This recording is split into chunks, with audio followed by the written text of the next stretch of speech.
For those who are not familiar with me, I'm Yoram Shiftan. I'm the head of the Transportation Research Institute in the Technion. My area of research are mostly travel behavior, transport policy, and project appraisal. I put a somewhat little bit shorter title than what Freud put in the program, which means to teach you everything I know in 20 minutes. But what I'll try to do in trying to do a real brief overview and try, also given you have different backgrounds in terms of the transport and modeling and things and data, I'll try to give a real quick overview of two main points, the travel demand model and the disaggregate modeling, which are important for equity analysis, and some kind of a really brief overview of data used in transportation analysis that you can also use in your case studies later. You start this afternoon, so you have some idea of this. Just a very brief overview. The current Florida talked this morning about the cost-benefit analysis that we usually do kind of an aggregate overall cost, overall benefits, and for this purpose we usually use traditional aggregate travel demand model that eventually give us aggregate results about overall travel time, overall emission, noise, accident, etc. But they're usually aggregate and overall citywide or whatever our study area wide impact. And they are really problematic for equity analysis.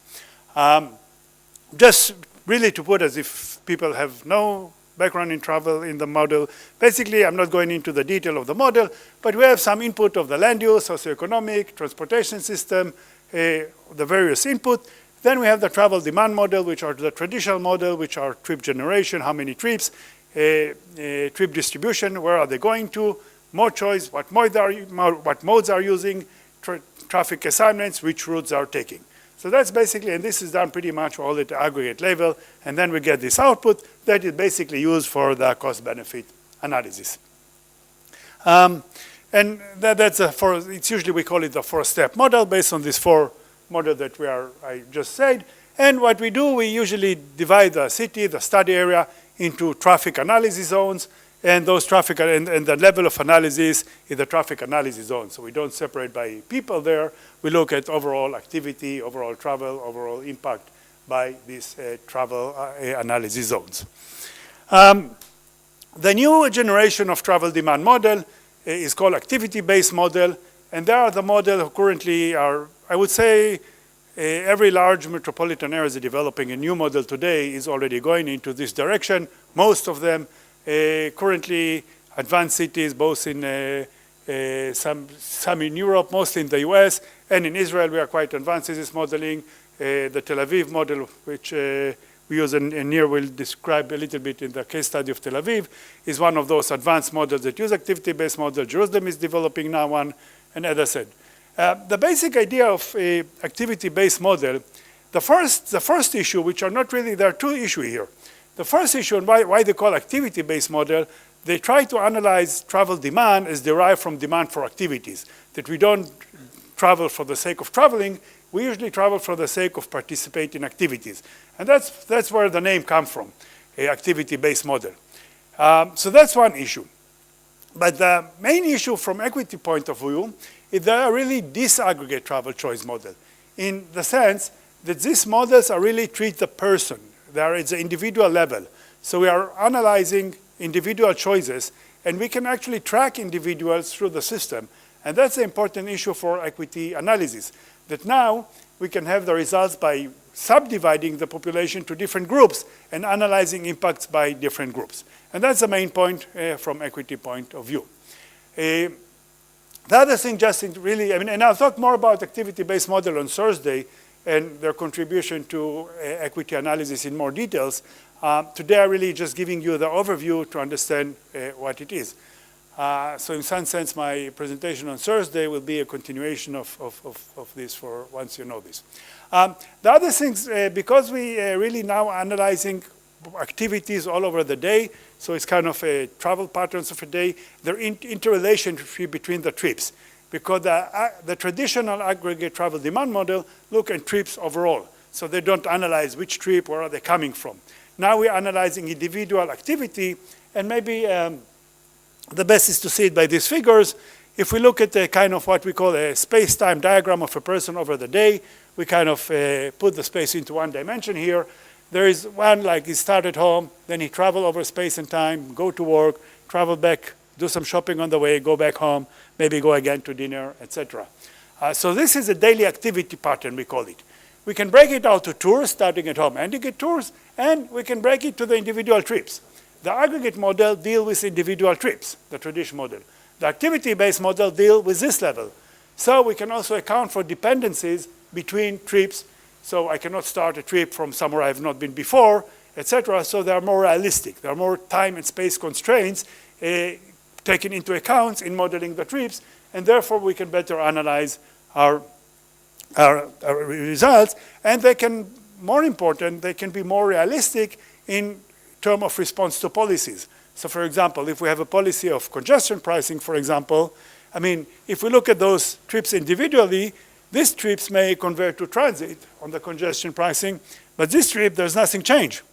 There was no change in terms of the policy, so why would it change? It would change because those trips are dependent.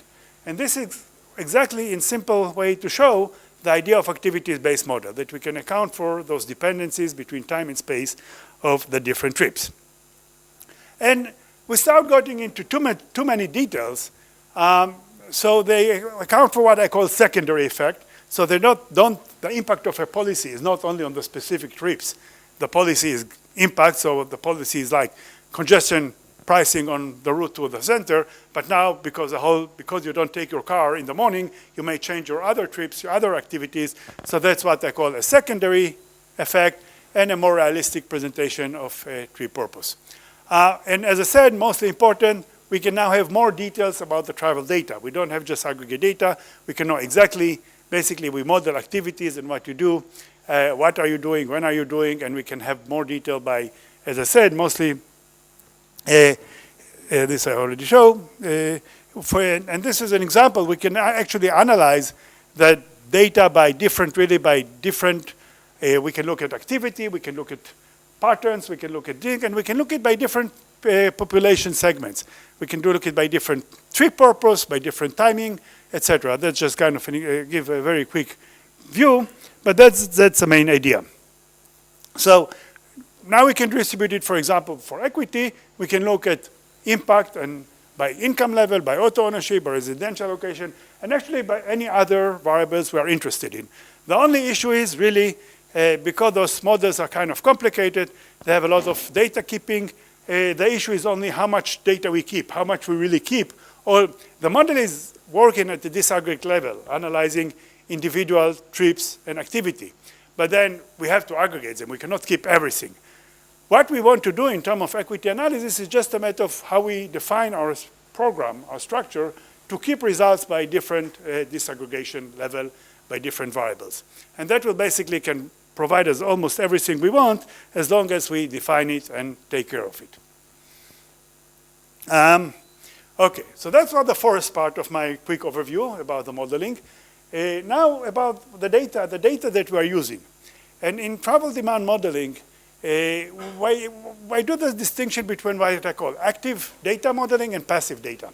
And passive is kind of the new trend in data collection.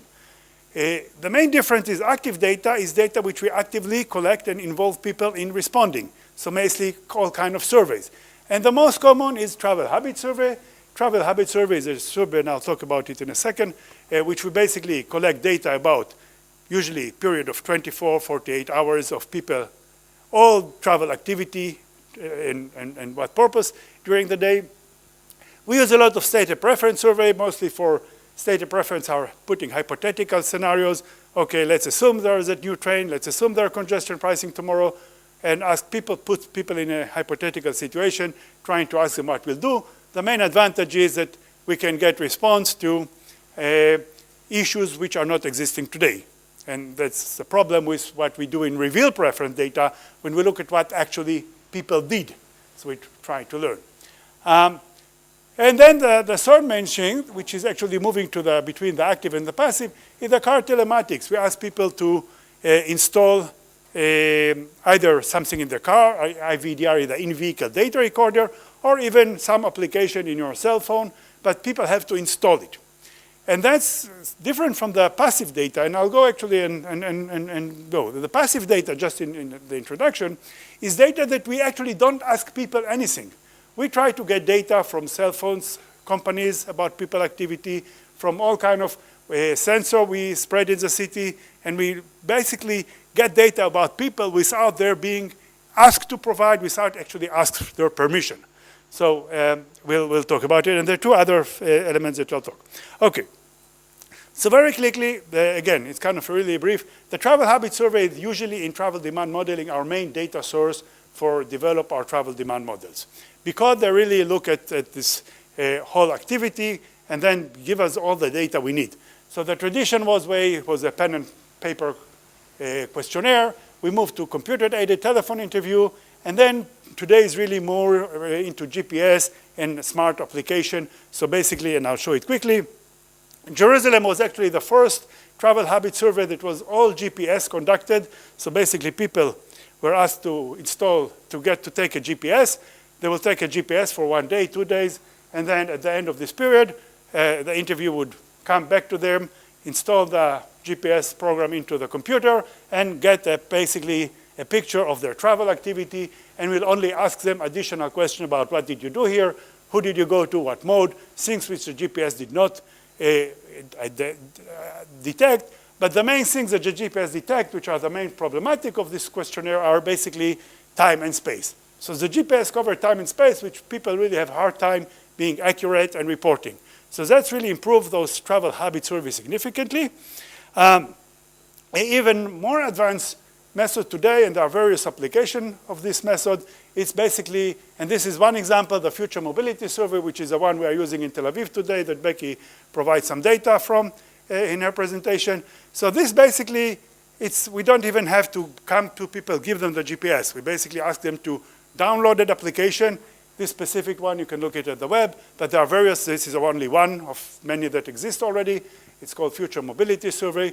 And basically, once you download it, it tracks your activity, and then it asks you a question. So the app itself, in this case, this one asks you through the web. Some application do it through the smartphone itself. It basically asks you, okay, this is what we recorded. Please confirm. Please tell us what activity you did here if we didn't recognize it, etc. So it's asked for missing data from the respondent. And so it's go. Okay, so this is the main active data we are using. Regarding passive data, the main passive data is all kind of short-range sensors, and this is the Bluetooth Wi-Fi considered one of the reliable one. We basically spread out in the city of Haifa, for example, in Israel, we have quite a lot of spread out of those type of sensors. So we basically match Bluetooth movements. I mean, those two have a unique identifier. We don't know who the person is, but we can track all kind of activity. He was there here, or there here, or there here. We can try to and a picture of what he did, without knowing he was. The other one is cellular data, so basically from the cell phone company, this is can be much more count, and smart card data from the public transport operators. So basically, the advantage of passive data, they are cheap, that we can get very large sample, and we can get it over a long time. Once we have the mechanism, we can have not data for 1 day, 2 days, 1 month, as much as we want, continuously connecting data quite cheaply.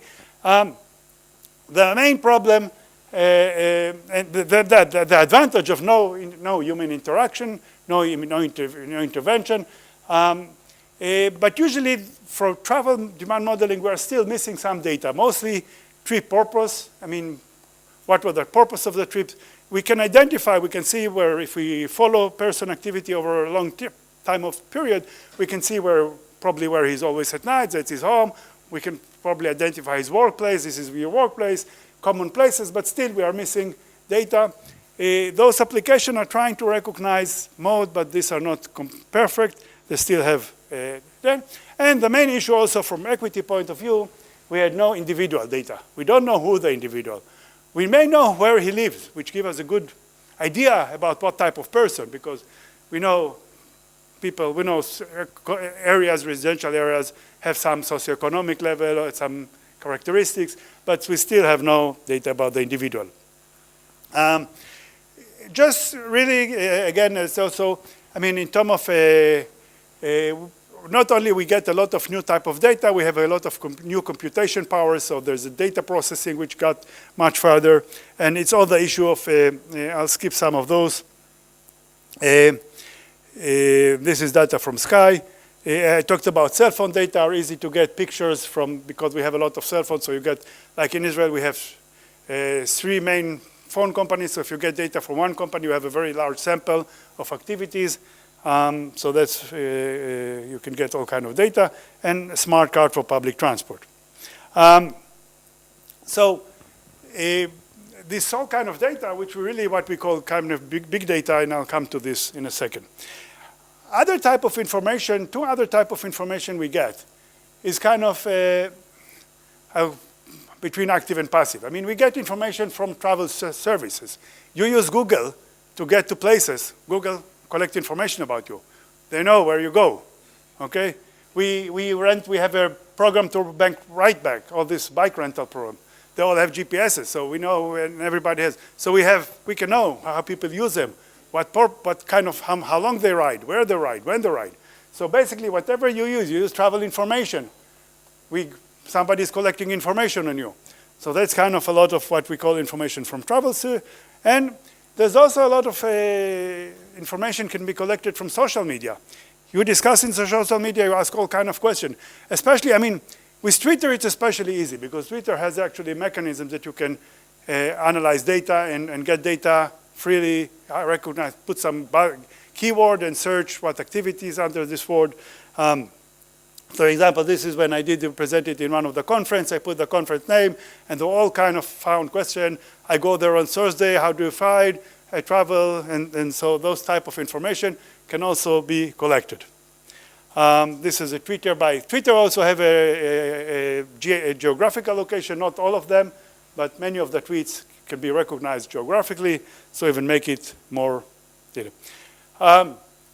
Without getting too much on the issue of big data is really mostly what we talk, high volume, high velocity, high veracity information. So we have really, big data is these 3 items, both a lot of volume, but also very quick to analyze and a lot of variety of type of information, which try to make it cost effective. And one of the challenging with big data is really making visualization out of it. So there's a lot of programs and effort today because the issue is how do you really get information from it? How do you process it? What do you learn from this? And this is really the issue of big data visualization. And then the issue of also the open data. We do a lot of effort today that open data can be both technically open, i.e. that you can technically actually access it, but also in terms of open by content, that it make it easy to interpret it in order the way you store it in places, the way you put it. I mean, you can have it open technically, but nobody can understand what you did. So that's kind of open data, I mean, both technically and content-wise, again, without going into too many details. And this is related to big data and open data also to link the different data sources. So a lot of the things is by linking the different data sources, you can have better information and better analyzing them and things. So that was in short. Really very short, again, in terms of the equity, really want, in terms of data, income, other socioeconomic variables, we need to know more about people, and that's actually may be problematic with these new passive data issues. It definitely requires higher space resolution. That's those rough traffic analysis zones, which are usually can be quite mixed in terms of neighborhood type and area. A lot of new data will support equity analysis, but they are not sufficiently. I mean, they have problems which we still need out, and there is a big issue how this new data and how all this advanced data and technique can help us in equity analysis. So I'll finish here. Thanks.